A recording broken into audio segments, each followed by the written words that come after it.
Specification 9.1 describe the different levels of organization from individual organisms, populations, communities to the whole ecosystems. You should be able to describe all of those key words looking at the picture from here.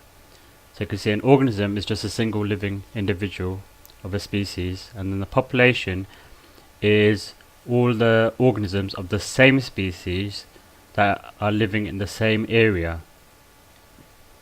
And then you got community, which is all the populations in the same area. So the populations of different species together make up a community.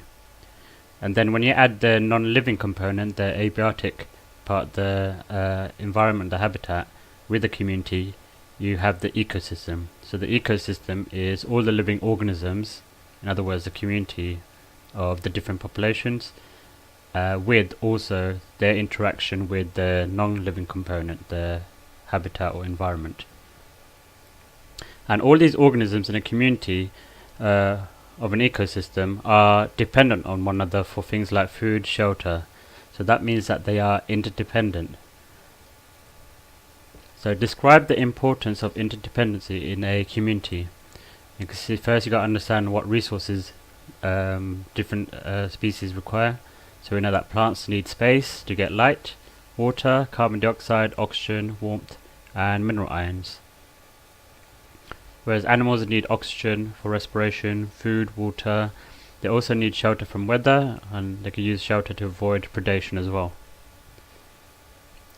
So organisms are continually interacting with each other in the environment. They are interdependent on each other for resources to survive. You can see an example here. You can see the birds are interdependent with the cactus because they use the cactus as a source of food and also shelter, but then they help the cactus with its reproduction because they take the seeds to a different location, so the offspring then grows in a different location to the parent plant, and there's less competition between them. So there's an interaction between different species because they're interdependent with each other for resources for survival. Okay, here we've got a food chain going from grass all the way up to snake. And we can see that the trophic level of an organism is the feeding position it occupies in the food chain. So you could say the grass is the first trophic level, and then we've got the second trophic level of grasshopper, frog is the third trophic level, and snake is the fourth trophic level. And these trophic levels have also got names. So we know that the grass is a type of plant, so it's a producer because it produces its own food. And then the other organisms are consumers because they consume food. And because the grasshopper is the first consumer, we could call it the primary consumer because it consumes producers, and then we've got secondary consumer and tertiary consumer and so on. And these arrows represent the transfer of energy to the next trophic level. So we know that plants are producers because they do photosynthesis to produce glucose. And when they use the glucose in respiration to release energy, they could also use the glucose to make plant materials, and that increases their biomass. So because plants are producers, they produce their own food, and they also sometimes use the glucose to increase their biomass, and that's the biomass that we consume when we eat plants. So effectively we are taking the energy that plants have produced through their increase in biomass. So the energy stored in producers then gets transferred over to herbivores, which consume the plants, and then obviously carnivores eat herbivores. So you can see there's a transfer of energy from one trophic level to the next, and therefore there's a flow of energy through the food chain or even a food web.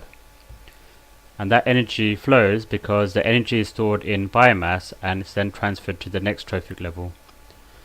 But when you consume an organism, some of that energy is lost to the surrounding. So some energy is transferred to the surrounding by heat during respiration. So we know that respiration is a exothermic reaction, and because it's exothermic, it releases energy, and some of that energy releases heat, and we lose that energy to the surrounding. And we lose that energy to the surrounding, that energy is no longer available for the next trophic level. So specification 9.7 explain how some energy is transferred to less useful forms at each trophic level. So an example of that is some energy is transferred to the surroundings as heat energy formed from respiration, and then also some of the energy remains stored in plant biomass such as feces, or even stored in substances such as urine, and that's not available to the next trophic level. So those are non-useful or less useful forms of energy that is not available for the next trophic level. An exam question, you should first talk about heat energy lost when produced from respiration as the top answer, and then you can mention both feces and urine, which are two additional answers as well. So they're worth separate marks because they're not the same thing. So how does a less useful form of energy transfer at each trophic level affect the number of organisms at each trophic level? So here you can see this is a pyramid of number, which you don't need to know too much about, but you should understand that the number of fox, the abundance or the population of fox, depends on how much food source it has. In other words, the population of rabbits, and that depends on how much grass there is available to the rabbits. So at each trophic level there is the transfer of energy, and if there's not a lot of energy available, then your population size isn't going to be very big. So the number of an organism, the population size, is clearly dependent on the amount of energy available in the previous trophic level. And then that limits the length of a food chain as well, because most food chains are only 4 or 5 trophic level in terms of their length. So you can see here there's a pyramid of biomass. You've got light energy as a source from sunlight, goes to the producers who produce their own food and then also produce a biomass which is then consumed by consumers. And as you go up each trophic level, so in a period of biomass, the bottom trophic level is always the producer, and then you go up through the primary, secondary, tertiary consumers. And you can see each time in all of those organisms heat energy is released from respiration, and that is lost to the surroundings. And then there could be also energy loss as waste or dead matter such as feces and urine. And each time as you go up the trophic level of the pyramid, you could see roughly only 10% of energy is actually being transferred. So something like 90% is being lost. So that's a good approximation of how much energy goes to the next trophic level. And this means when you reach the top predator, the top consumer, there isn't enough energy available to support another trophic level. So in other words, there is a maximum length of food chain in an ecosystem, and this is because there is not enough energy stored in the top trophic level's biomass to support another trophic level. So the key word there in an exam question is to talk about the fact that there's not enough energy. There is energy, so a common mistake in an exam question is to write there's no energy. There is energy. You could see on the quaternary consumer there's 2 kilocalories per meter squared per year, but actually there's not enough energy to support another trophic level. So that was an example of a pyramid of biomass, and that's when you measure the biomass of all the organisms at each trophic level and you display them, and you should notice that the biomass decreases as you go up the each trophic level, and that's obviously because there's less energy available to support the next trophic level, so it should decrease each time. This kind of diagram usually has a pyramid shape because the energy transferred from the food chain to the environment at each trophic level, you got some of that energy lost. And then you should be able to calculate the efficiency of energy transfers between trophic levels and the percentage calculations of biomass based on specification 9.8b. So you can see at the bottom, if you look at the example between how much energy is transferred from the producer to the primary consumer, we can see the producer has got 809 grams per meter squared and the primary consumer has got 78 grams per meter squared. So what percentage of biomass transfer is there from the producer to the primary consumer? So that's 78, because that's how much biomass is in the primary consumer, divided by 809, that's how much in the producer. And out of that 809, only 78 went into the primary consumer. The rest was obviously lost as heat energy produced from respiration or You could, so other examples as well. So you could see when you do that and then you multiply it by 100 because it's a percentage, it's 9.6%. Usually most answers you get is roughly around 10%, so anywhere between 5 to 20% you tend to get as an answer for the amount of energy or the amount of biomass that's transferred. When we look at energy, you could look at Sankey diagrams as well, which you should have done in physics. And Sankey diagram, the use for energy is usually drawn straight across, and then you got waste energy with arrows drawing downwards. So in this example here, we've got 25 kilojoules in the plant biomass, but only 0.08 kilojoules is stored in the new biomass of the primary consumer. So therefore there's a lot of waste here in this example. So only 0.08 divided by 25, so that's 0.0032 is transferred as a efficiency, but then you could obviously convert it to percentage if you multiply it by 100, so that's roughly 0.32%. So usually in that first trophic level there's actually a huge amount of energy waste, so that tends to be less than 10%. Now here we've got an example of a rocky shore ecosystem. You've got two organisms here, barnacles and mussels, and you could see that their distribution, or where they're found in the rocky shore ecosystem, is very different. So the mussels are more distributed closer to the sea, whereas the barnacles are more around mid-shore, and that's because they're clearly adapted to survive better in those different environments. So what's actually affecting their distribution in the ecosystem? What is it that makes them better adapted in those different locations? So this is about specification 9.2, where you have to explain how communities can be affected by abiotic factors such as temperature, light and water and pollutants, and also biotic factors such as competition and predation. So just to understand the difference between abiotic and biotic factors, abiotic factors are non-living factors, as I said, temperature, light, water, pollutants, whereas biotic factors such as competition and predation is where organisms in the ecosystem affect other living organisms. So how they affect it in terms of their distribution, population size. So you could see here, there's an example of how temperature affects the ecosystem. So here, rising sea temperatures in the North Sea have reduced the number of microscopic animals that sand eat field. You don't have to memorize this example, but you just need to be able to analyze it here.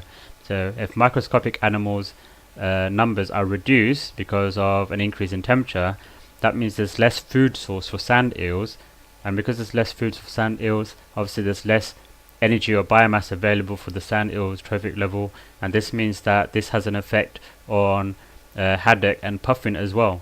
So you can see how this is affecting the whole ecosystem. It also has an effect on the microscopic plants, because therefore there'll be less microscopic animals that will then consume the microscopic plants. So why are algae mainly distributed within 30 meters of the ocean surface? That's because algae, just like plants, are photosynthetic organisms, and so they require light, and being higher up in the surface means that they could absorb more light, whereas if you're in the deep ocean, light can't penetrate through. So how does this affect the distribution of primary consumers? Well, if there's more algae closer to the surface, that means primary consumers such as krill or even haddock will be, or cod, they'll be more closer to their food source, so they tend to live closer to the surface of the ocean as well.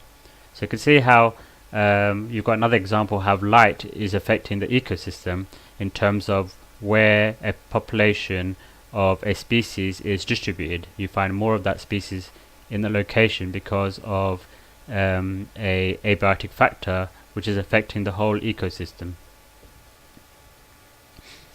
And then here's another example. This one's about water. So we know that plants are producers. And if you look in the example on the left, this is a very sort of drought region. It's a lack of water.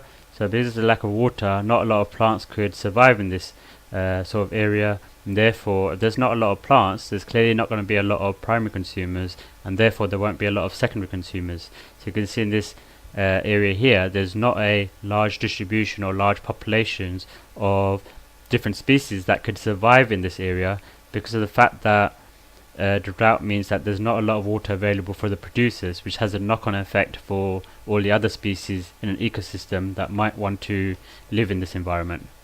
And then you got the reverse in flooding areas, where plants can't live in flooded area because of the fact that the soil is waterlogged. So that means they can't obviously survive in those regions. So again, it will have an effect on what sort of species can, or the different types of species that can live in that habitat. The effect of abiotic factors on the distribution of organisms can be investigated using a belt transect. You must know the difference between a belt transect and when you use a quadrat to count the population size. There are two different things that are separate to each other, but obviously they're closely related. So this is a core practical when you have to think about quadrats and transects, because you have to investigate the relationship between organisms and the environment using field techniques such as quadrats and belt transect. The abiotic factors in the ecosystem affect the distribution of organisms living there. So a good example is daisies are more common in open areas than under trees, and that's because there's more light available in the open, and obviously daisies need light for photosynthesis to survive and grow. So that's an example of how an abiotic factor affects the distribution of daisies. There'll be more abundance of daisies in an open area than under a tree. So we could look at the effect of light or any other abiotic factor using a belt transect. And in a belt transect you have a line and you place quadrats at regular intervals along the line, so you don't do it randomly. It has to be a regular interval, such as obviously like every meter, or if it's a very long belt transect you might do it every a longer distance, like every 10 meters or even longer. And then you record the measurements of abundance of the species that you select, and you also need to know the amount of the abiotic factor, so you would use some sort of meter. So if it's light, it's a light meter. If you're checking the pH, with a pH meter. So some sort of meter that will indicate how much of the abiotic factor is, because then you could compare the distribution of the organism, in other words the abundance, with the changing abiotic factor, and then you could see the relationship between both of them. And then when you analyze the belt transect, the quadrats placed along the transect line to record changes in the presence or the absence or the abundance from one area to another, and you've got the abiotic factors that cause things like light intensity, temperature, rainfall, humidity, or anything in the soil such as moisture or nutrient concentration. You measure along the long interval and check the gradual changes, and then obviously, as you said, place the quadrats randomly will not sample gradual changes, so it has to be as a regular interval. So if you do it randomly, you might miss the pattern of the change of the abiotic factor. And then the other experiment you could do is quadrat sampling, and this is to estimate the population size, or in other words find out how much abundance there is of a population. So in this one you place the quadrats randomly, and that reduces bias, and you do it randomly in several different places in the area. And then you count the number of individuals of your selected species in each quadrat, which you note down. And then to determine the population size you could do two different things. You could either divide the total size of the area, so the area that you're investigating, you divide it by the total area of all the quadrats. And when you do that, you then multiply it by how many organisms, the total organisms that you found in every quadrat. So therefore, population size equals the number of organisms in all your quadrats, and then you multiply that by the total size of the area divided by the total area of all the quadrats that were used. Or the other way to do it is to find the population size is find the average number of organisms in one quadrat. So whatever you found in all the quadrats that you place randomly, you divide it by the number of quadrats that were used, and then you multiply that by the total size of the area, and you divide it by the area of one quadrat. And the reason why you're dividing by the area of one quadrat is because you're using the average number of organisms in one quadrat. So therefore you multiply it by one quadrat only in terms of the area size. Whereas the other method, you divide it by the area of all the quadrats added together that you use, and obviously you could then multiply it by the number of organisms that you found. And when you analyze it, data is based on a small sample isn't good, so you want to use a large sample size. This is more representative of the whole sample area. So if you're going to use quadrats, you don't want to do 2 or 3 of them. You really want to do several of them. The bigger your sample size, the better. So the higher number of randomly placed quadrats reduce the effect of random variation. In other words, it is more representative of the whole area. So what are these plants competing for? You can see on A, there's competition for light. In B, there's actually competition for space, because here you can see that the wind will blow, and then when it blows it away, you have your offspring growing in a different location to the parent plant. So therefore there's less competition between the parent plant and the offspring. So there's competition for space. Then you can see C, there's competition for water and mineral ions, depending on the size of the roots. So organisms need to supply materials from the surroundings and sometimes from other living organisms so that they could survive and reproduce. So there's competition between organisms for materials because they are limited. So in plants they compete for things like light and space, and they also compete for water and nutrients. However, animals also compete for things such as food, they compete for mating, and they also compete for territory. So they could have space for feeding, or reproducing, or rearing young. So think about things like lions when they compete for territory. Now, we're going to talk about competition as a biotic factor in terms of population, in terms of how they're distributed. Another factor is predation. So clearly, predators being available in terms of their numbers has an effect on your population size. So if the population of a prey is very high, it will decrease because the predator population will increase because there's more food source available.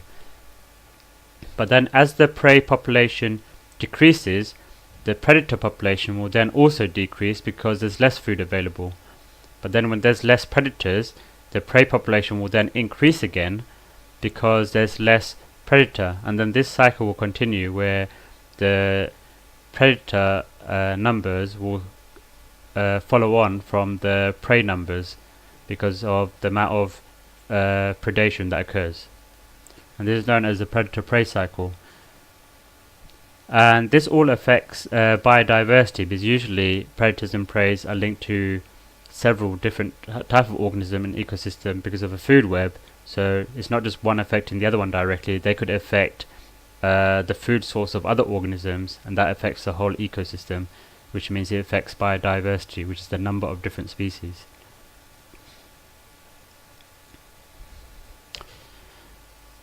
Indicator species can be used to assess the level of pollution. So if their areas got a large amount of pollution, you could use indicator species to find out. That also is the same as if there's a less amount of pollution, you could also use indicator species. So some species are well adapted to living in polluted conditions. Other species can only live where there is no pollution. So if you look at the abundance, the presence or the absence or the amount of these indicator species, it could tell you whether there is a lot of pollution or there's not a lot of pollution.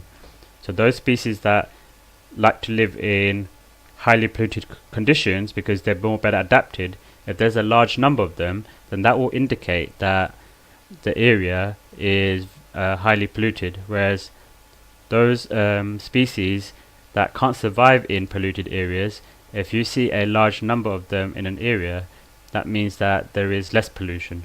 So changes in the abundance of these species can show the level of pollution there is, or any change in the level of pollution. And you've got to know some examples of these. So the ones for air pollution, you've got to know, there's 2 examples. You've got to know about lichens and black spots. Okay, so you can see some lichen species can grow where there is no pollution, whereas others grow where there is a lot of air pollution. So there are lots of different types of lichens, and you've got to understand that they can indicate where there is a lot of pollution or where there is there is less air pollution. And in the exam question, they will tell you which type of indicators they are. And then another type of air pollution is black spot, which is a fungus that infects roses. And this fungus is damaged by sulfur dioxide. So sulfur dioxide is a pollutant, and therefore you won't see a lot of black spot fungus because they're damaged by sulfur dioxide.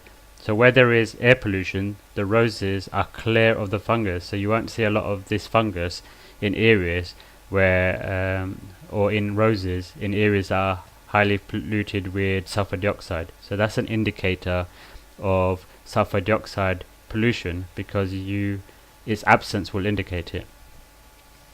So they're the two air pollution indicators. Then you got to know some indicators of water pollution.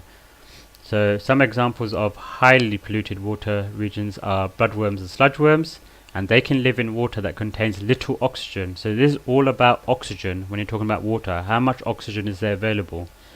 If there's not a lot of oxygen available because it's highly polluted, therefore some species can survive better. They're better adapted to survive in less oxygen region. So things like bloodworms and sludgeworms, they could survive much better. They outcompete other organisms, and so you see large numbers of their populations or their abundance in a region that is highly polluted. Whereas organisms such as stonefly larvae or mayflies or caddisflies, they could only live in water that contains a lot of oxygen.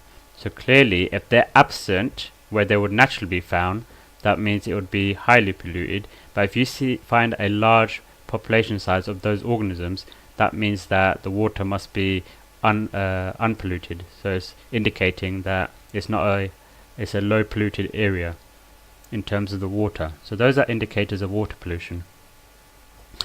Now, water pollution is all got a link with the amount of oxygen. So remember, there's a topic about eutrophication. Now, if you understand eutrophication, which I'll talk about later on in this unit, but in eutrophication, when the plants die in the water, they get decomposed, and then decomposers, because they respire, when they break down the plants, they use up the oxygen, and that means there's less oxygen available. And that all happens due to pollutants that start off the chain, and those pollutions come from things like sewage. And so therefore, if it's a highly polluted area, it's more likely, because decomposers later on will then break down the dead plants, and they'll deplete the amount of oxygen available, and therefore there's a lack of oxygen. And that is why certain organisms are found in highly polluted areas, because there's less oxygen, whereas other organisms are found more when there is a lot of oxygen, because it's not very polluted in those regions. So some invertebrates are adapted to different concentration oxygen. Less oxygen means that it's more highly polluted, so you find things like sludgeworm, bloodworm there. And more oxygen is less polluted, and that means certain organisms are only adapted to survive in those regions. So things like stonefly nymph, dragonfly nymph, freshwater shrimps, stuff like that. Okay, in your exam, you got to be able to evaluate the use of indicator species as evidence to assess the level of pollution. So in polluted water, we said bloodworm and sludgeworms are examples. In clean water, the two examples you need to know are freshwater shrimps and stonefly.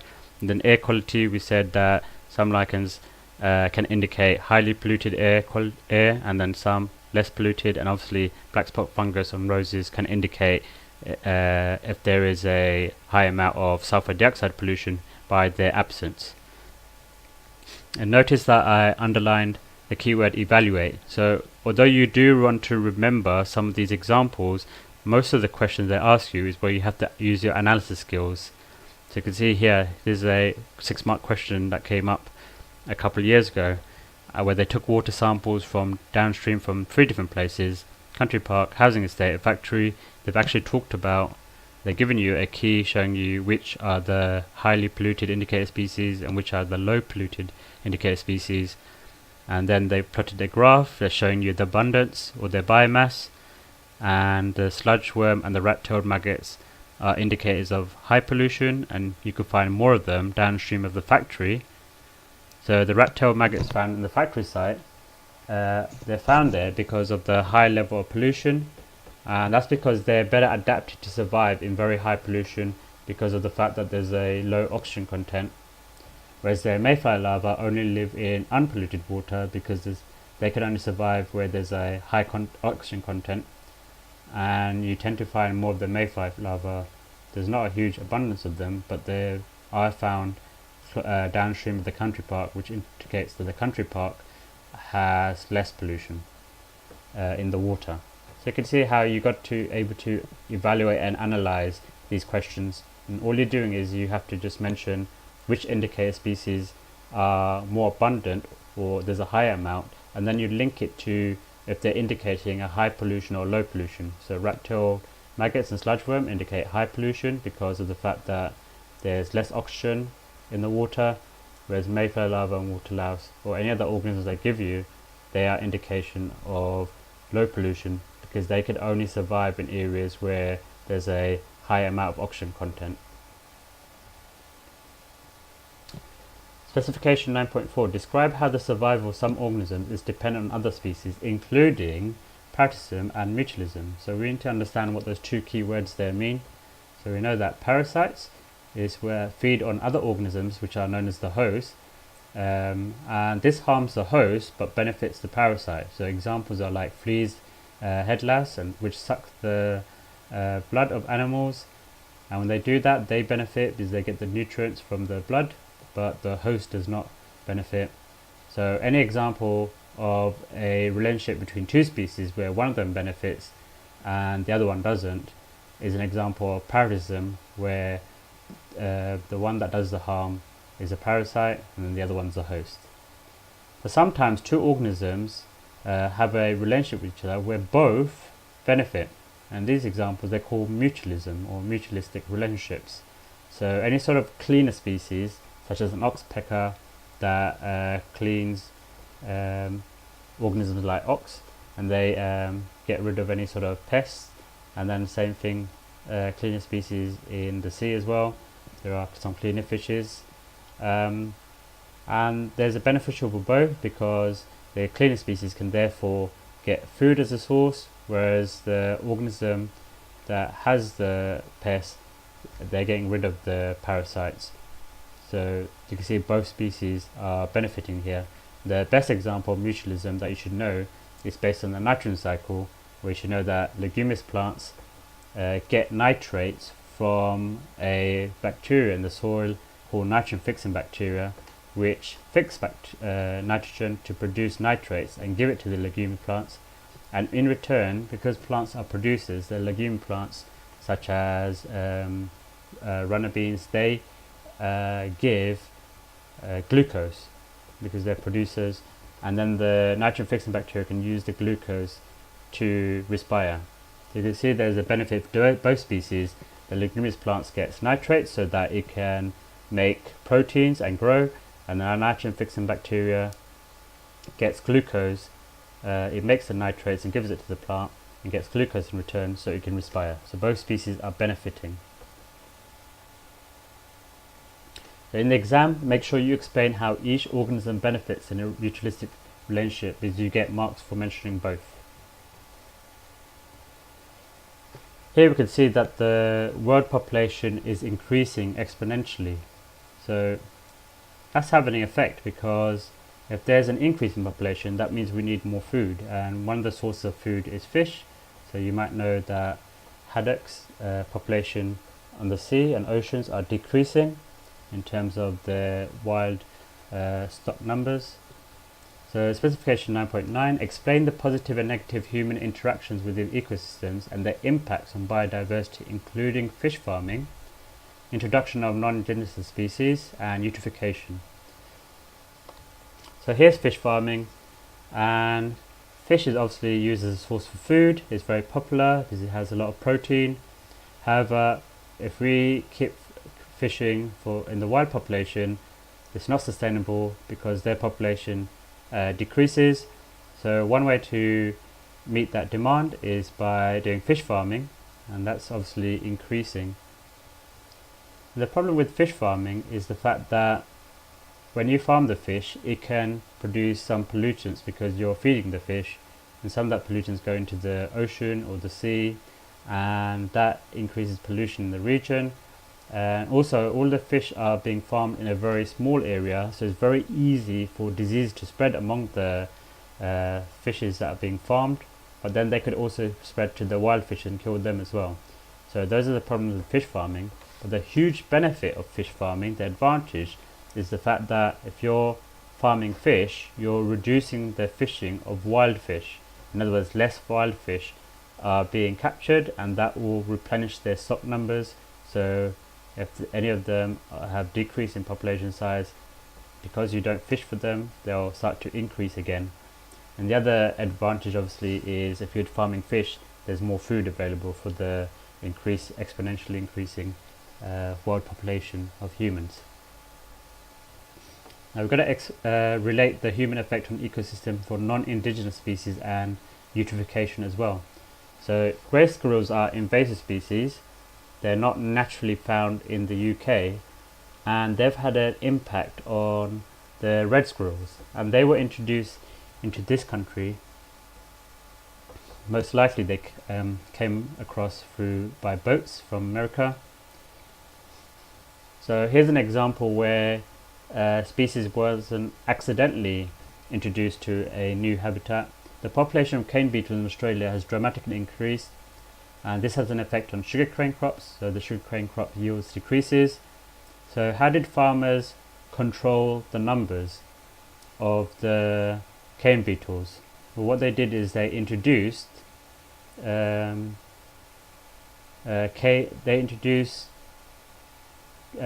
toads, and those cane toads were predators of the cane beetles, and they weren't naturally found in Australia, so they imported them from South America. Now when they did that, that was something deliberately done by humans. However, unfortunately the toads are poisonous and killed some of the native animals that weren't used to eating those toads, because those toads weren't necessarily a natural prey to the animals that lived there. Also, the cane toads didn't just eat the cane beetles, they also consumed some of the other organisms in the native environment. So you can see how they're having a huge impact in the whole ecosystem when you introduce a non-indigenous species.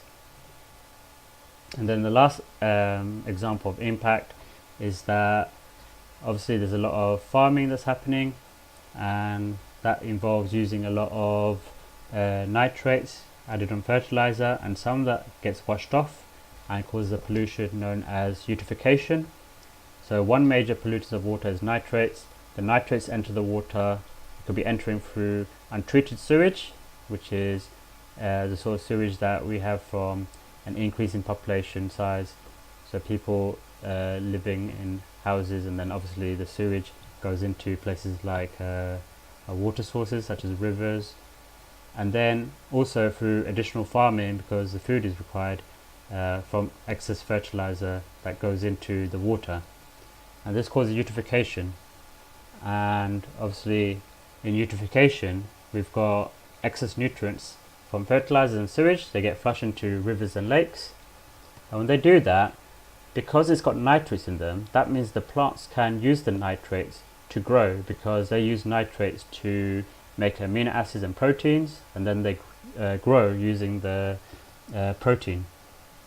So this causes specifically a certain type of plant to grow in these regions, which is algae.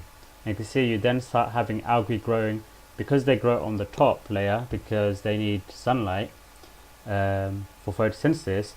They start blooming, and that's known as an algal bloom. So their population size increases, and then you start getting a really thick layer of algae on the top of the water. And because you get a thick layer of algae, this blocks the light that can be reached by other plants. So those plants in the water underneath can't receive the light now, because the algae has bloomed, and what the algae has done is they have prevented the sunlight reaching the other plants, and then those other plants die. And when the other plants die, they need to be decomposed by bacteria, and when the bacteria decompose and break down the dead plants, they respire, and that requires oxygen. So they use up the oxygen in the lake, and when they use up the oxygen in the lake or any other water sources such as rivers, that means there's less oxygen available, and because there's less oxygen available, other organisms that require the oxygen, such as fish, there is not enough oxygen for them, and so they die. So this is an example of how humans has an impact on the ecosystem. And obviously you could relate this to the fact that you could identify it through indicator species, because as we mentioned earlier, there'll be a lack of oxygen, and certain organisms are better adapted to survive in lower oxygen content, such as we said, sludgeworm earlier. So that's how humans are affecting biodiversity. So how can we preserve biodiversity? So first we're going to know what biodiversity means. So you can see in these 4 examples here, the 2 examples on the left have got a high amount of biodiversity, So biodiversity is not the number of organisms, which is a common misconception. It's the number of different species. How many different types of species live there? And you can see there's a huge number of different species in the two examples on the left, whereas the two examples on the right doesn't have a large amount of different species. So it's about how many different species there are, not how many population sizes. And where would you find a high or low biodiversity? So this all goes back to producers. If you've got an area where you could have a high abundance of producers surviving because they've got lots of resources to thrive, that means there's enough biomass or energy there that can be transferred to the other trophic levels in the food chain or food web. And that means that you've got lots of different types of species that can live there because there's lots of energy available. And if you have lots of different types of habitats in that environment, that produces a niche for different types of species to live there. So in the example at the bottom, in the rainforest, you can see there's plenty of producers there that provides things like shelter, it provides things like sources of food. Whereas on the right, there's not a lot of producers that live in those environments. There's not a lot of energy available for organisms to survive. And then you can see because of that, there's not a huge amount of biodiversity. Most of the environment's the same, so there's not a lot of different type of habitats. So there's less different types of species that can survive in those areas. So we're going to relate this to how humans can prevent or how they could preserve biodiversity, in other words. So you can link it to these 4 keywords here. So reforestation is when you replant a new forest that has already been damaged or destroyed through deforestation. So if you cut down trees, things like farming, or if there was some sort of fire, so you replant trees, so that's reforestation. And then conservation was when you protect a habitat because of the fact that you want to have that habitat secure for organisms that naturally live there, and they tend to be organisms that are endangered, who are close to being extinct. So if you're protecting their habitat, which they're better adapted to survive in, that increases the chance that their population size will increase. But unfortunately, sometimes the habitat is very hard to protect. It could be because there are things like hunting occurring, even though it's banned, and that might mean that you have to put organisms in captivity. So examples would be things like the zoo, and you're hoping for them to reproduce in the zoo to increase their population sizes, and obviously that helps to protect them as well. Now, why is conservation of different species important? Not in terms of protecting or increasing their population size, but having a biodiversity or a large amount of biodiversity means that there are lots of different varieties of plants and different breeds of animals. And that's important because that increases our source of food, but it also increases our source of medicine. So you might have remembered from a previous unit that plant extracts can be used as medicine, and so if we preserve biodiversity, we might discover drugs that we could make using those plant extracts. So if we, unfortunately, if some of these plants die off, that means we won't have the opportunity to use them as for things like food or for making drugs. And remember, they have an impact because of interdependency on other organisms as well. So having a biodiversity means that you're increasing the number of different species that could survive. So specification 9.10, explain the benefits of maintaining local and global biodiversity, including the conservation of animal species and the impact of reforestation, just like I mentioned.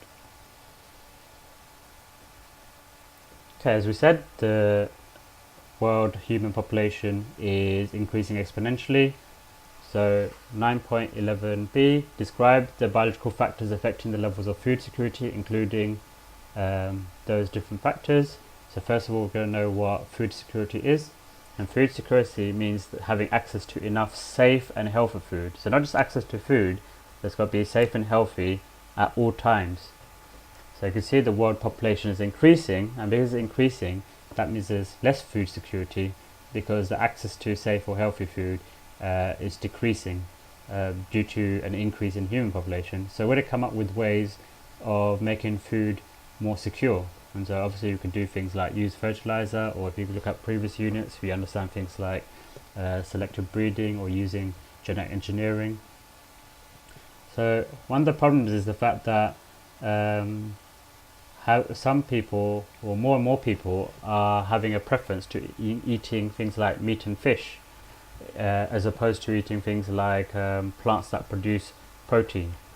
And the problem with that is it takes up more land to farm those animals that can be used to eat as meat, or even to farm the fish, whereas farming for plants take less space. So that has an impact because you're using less space to farm for plants instead of animals. The other issue you might have heard in the news is the fact that you could have new pests or pathogens, and one example is the Cavendish banana, which is now being affected by a Panama disease, which is causing all Cavendish bananas to be under threat. So there are new pests and pathogens that could have a sudden impact on the amount of food that is available, and that decreases food security. Another thing that affects food security is any sort of environmental change. So we know that climate change is occurring, and because climate change is occurring due to human activity, that means suddenly we've got different species that could survive in a new habitat now, such as mosquitoes are becoming more and more common in the UK, because now the temperature slowly on average is getting warmer, and that increases their chance of survival in this habitat. And then the last thing we need to talk about is sustainability issues, such as using the land for biofuel. So biofuel, in this example here, we know that plants absorb carbon dioxide, which they need for photosynthesis. But if you burn the plant, so you combust them, they release carbon dioxide. But the amount of carbon dioxide they release is the same as the amount of carbon dioxide that they absorb. So the net production of carbon dioxide is zero. Now this can be used as an alternative to fossil fuels, because fossil fuels release a lot of carbon dioxide, but they release more carbon dioxide than the amount that then biofuels. The biofuels net production of carbon dioxide is zero, so it's more environmentally friendly to use biofuels. But the problem with using biofuels is the fact that if you have to grow biofuel, and if you're going to grow biofuel, that means you're going to need land, and that land, instead of using for biofuels, we want to use for food. So that means growing biofuels has an effect on food security. It makes the food security less.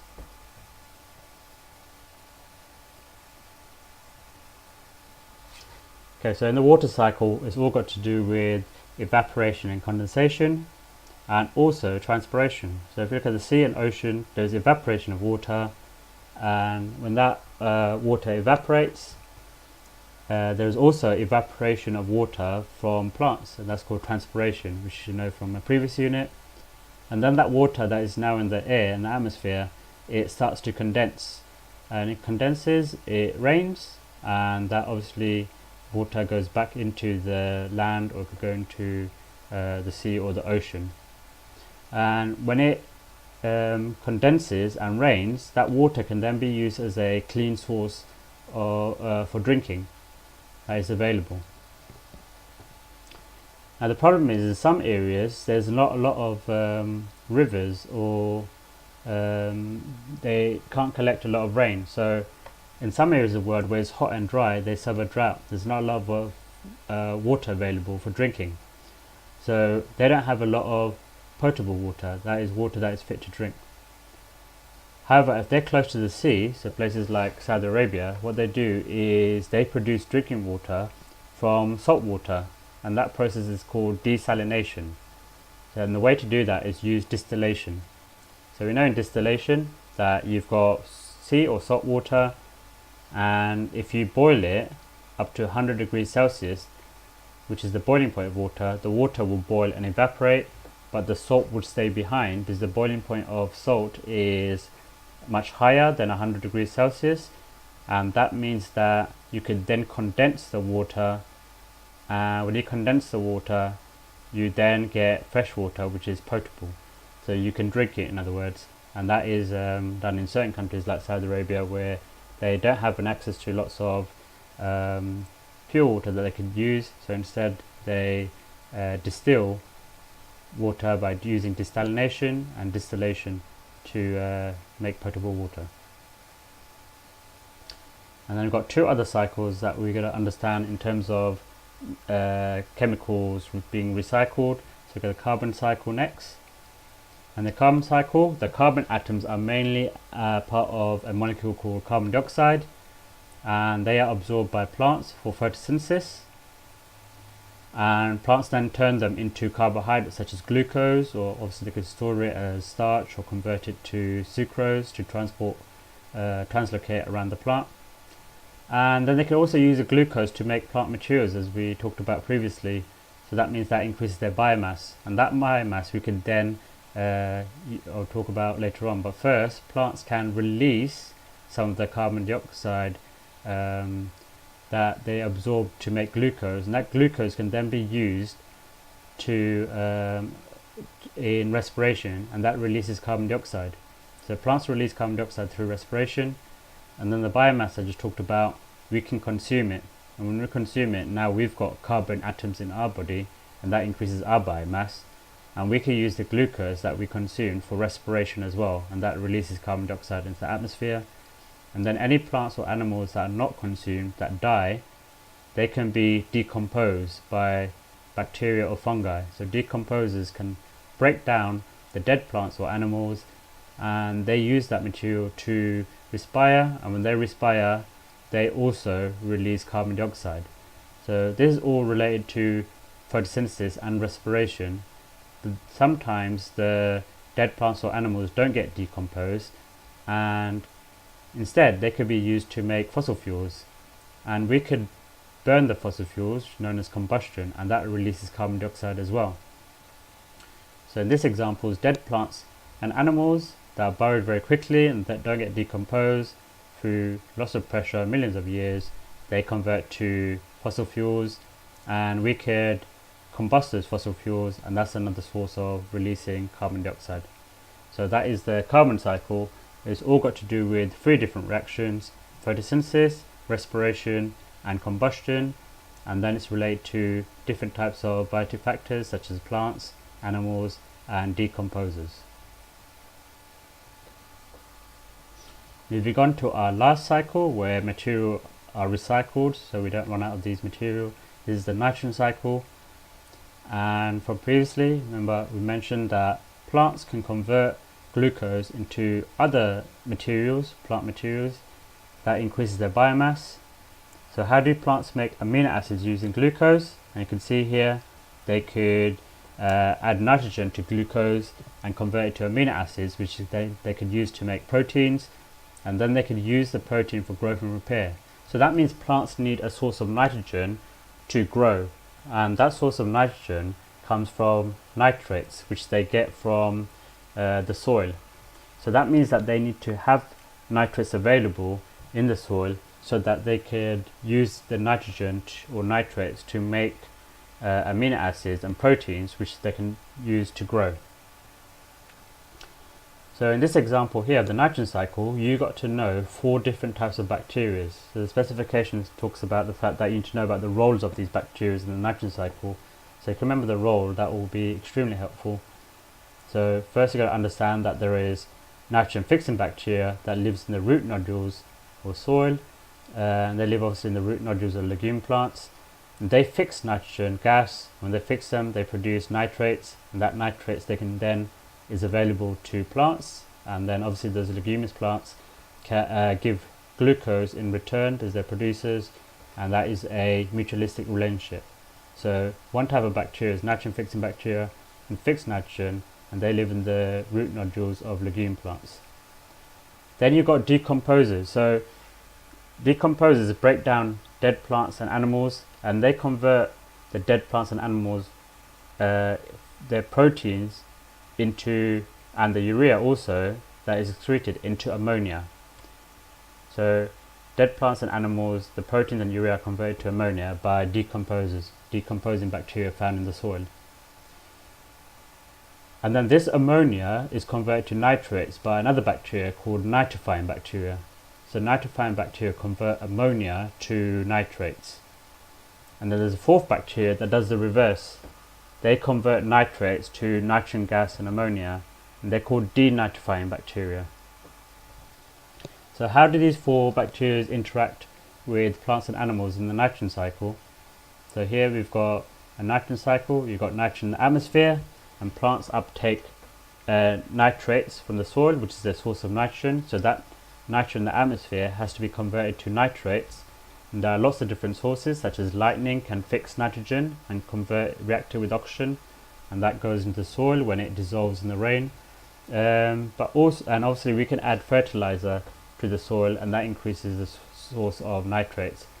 But in terms of the bacteria we talked about, we have got nitrogen fixing bacteria that lives in the leguminous root nodules, and they fix nitrogen and produce nitrates, and they give the nitrates to leguminous plants and get glucose in return. As we mentioned, that's a mutualistic relationship, and that means that the nitrogen atoms are now in the plants, and they can use that to make amino acids and proteins, which they could then use for growth. And then that increases its biomass, and we consume that biomass. So now the nitrates are inside animals, and then when plants and animals, or the urea that we excrete out, when we die or plants die, all that urea can be converted to ammonia by decomposers. But plants want nitrates, so that ammonia can be converted to nitrates by nitrifying bacteria, and that's a two-step process. Ammonia is converted to nitrites, and then nitrites is converted to nitrates, both by different types of nitrifying bacteria. So now there's nitrates available for the plants in the soil. However, there is another bacteria called denitrifying bacteria, they are anaerobic bacteria. So in waterlogged conditions, they denitrify nitrates and they release nitrogen back into the atmosphere. Specification 9.15, explain how nitrates are made available for plant uptake, which we just discussed, and the role of bacteria in the nitrogen cycle. So now we're going to discuss the use of fertilizers and crop rotation. And fertilizers, obviously, you should know from chemistry, can be made in the Haber process. They could be applied to the soil, and that provides more sources of nitrates for the plants to make amino acids and proteins, which is then used for growth. And then crop rotation as a source of nitrates. We know that if you rotate your crops, if you were to grow leguminous plants, we know that in their root nodules they have got nitrogen fixing bacteria that makes nitrates. So if you then rotate the crop the following few years, those nitrates that it made will be in the soil, and that means the soil will be rich in nitrates. So then other plants could then use that nitrates. They can uptake that nitrates from the soil where the leguminous plants were before. So if you're rotating your crops where there was leguminous plants the previous year, you will now have a rich source of nitrates in the soil because they were produced by the nitrogen fixing bacteria. And by rotating the plants, that means that the different plants that grown in the following year can get a source of nitrates in the year where the leguminous plants had nitrogen fixing bacteria in the soil. So moving on to our last topic, rates of decomposition.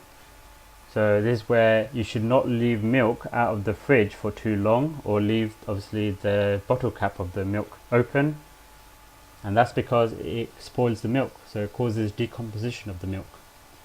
So this is all about decay, and that process of decay happens best when it's warm, moist and oxygen rich.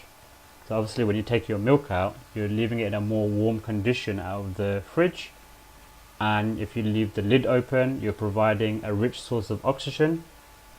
So those conditions can make decay or decomposition happen faster, and this has all got to do with the fact that temperature, the amount of oxygen available and the amount of water available has an effect on, first, the rate of respiration. And if you increase the rate of respiration, that means there's more energy release that can be used by the decomposers to grow and reproduce. And if it grows and reproduces, there'll be more of those decomposers.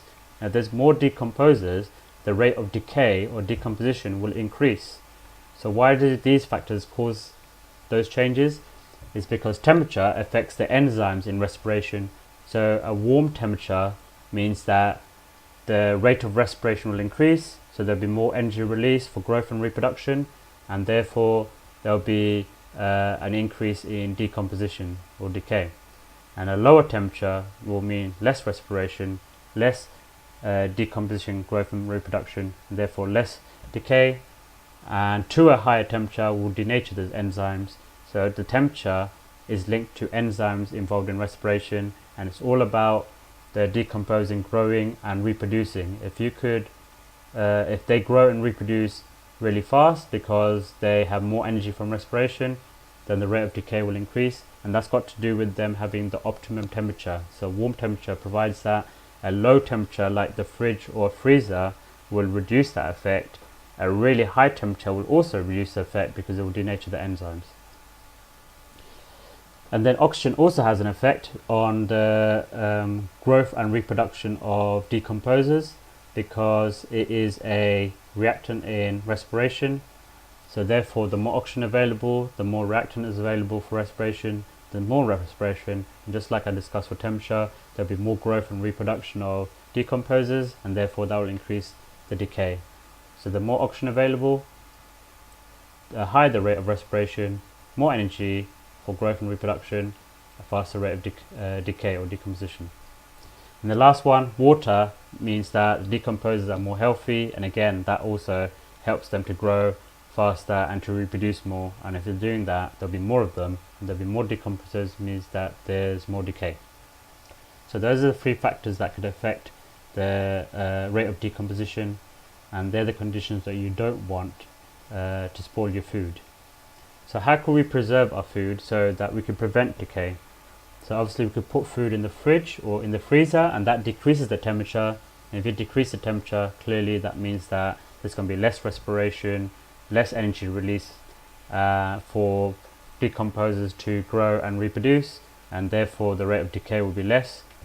You could also salt your food or add high amount of sugar to the food, or dry your food, and that's linked with water. So when you take away the water, when you add a large amount of salt or there's a huge amount of sugar, because by osmosis the water will be taken out of the decomposers to the salty environment or the sugary environment, and therefore there's going to be less water in the decomposers. Where if you're using dry food, again water comes out, there's not a lot of water available, so decomposers will not have a lot of water, and therefore they'll be able to reproduce and grow less, and there'll be less of them, so the rate of decomposition is going to decrease. Another thing you could do is use irradiation. So using that, things like gamma rays, that kills off the microbes that's on the food. And then obviously you could put food in oil. If you put food in oil, that means that oxygen can't get to the food, so therefore decomposers don't have oxygen to grow and reproduce, so they can't decay. The other thing you could do is put food in a tin, and if you put food in a tin and then you heat the tin, what you're doing is the heat will kill any decomposers inside, and because they're sealed, that means no more oxygen could go in until you open it, and therefore it can't decay inside the tin. Obviously you could also use vinegar to reduce the decay, and that's got to do with acidity, and so having a really high acidic condition obviously affects the enzymes in respiration, which means less growth and reproduction, because there's less energy from respiration, so there's less decay as well. So remember, all of these food preservation methods, whether it's got to do with temperature or water or oxygen availability, all links to reducing the amount of respiration, and that reduces the amount of energy released for growth and reproduction, and therefore it reduces the rate of decay. And that's summarized here, which you can pause and read. Specification 9.17b, explain the effects of temperature, water content and oxygen availability on the rate of decomposition in food preservation, which we just discussed. However, specification 9.18b, explain the effects of temperature, water content and oxygen availability on the rate of decomposition in composting. So in this occasion, if you want to do composting, you actually want to increase the rate of decomposition. So we want to do more of those three factors. You want the warm temperature, you want there to be a lot of water, you want them to be a high availability of oxygen. So you want a warm, moist, oxygen-rich environment to increase the amount of decomposition when you're making compost. And in your exam, you should be able to explain why those factors increase the rate of decomposition. Because as we've mentioned just before, they have an effect on respiration, and that increases the amount of energy available for growth and reproduction, and that increases the rate of decay. So the keywords there are respiration, energy, growth, reproduction, and then you talk about the fact that the rate of decay or decomposition increases. And then the last specification for this topic, 9.19b, calculate rate changes in decay of biological material. In other words, what's the rate of decay in any material? So the rate of decay can be calculated by how long it took to decay. In other words, how much mass decreased and how long it took for that decrease to occur. So in this example here, the mass of a fresh apple was 153 grams. It is placed in a compost heap. 10 days later, the mass decreased to 37 grams. So clearly some of that material was decomposed. What's the rate of decomposition? So we know that the mass loss is 153 minus 37, that's 116 grams. And it took 10 days for that mass to decrease. So the rate is obviously the mass loss divided by the amount of time it took to decrease that mass. So 116 grams divided by 10 days is 11.6 grams per day. And notice the unit is grams per day. So in your exam question, you're going to have to think about what is the loss represented in. Is it grams, milligrams, kilograms? So have a think about what the unit is, and then what's the unit for the time period. So is it days, is it minutes, is it hours? So if you look at this example here, question 7, the mass of a fresh apple was 142. The apple was placed in a compost heap. After 2 weeks, its mass was 48. So we know that the mass decreased from 142 to 48. So you do 142 minus 48, and it happened over 2 weeks. So you divide by 14, because I want to find out per day. And so it's 6.7 grams per day. Or I could have actually divided by 2, because then it would have been per week. So that's another method of doing it.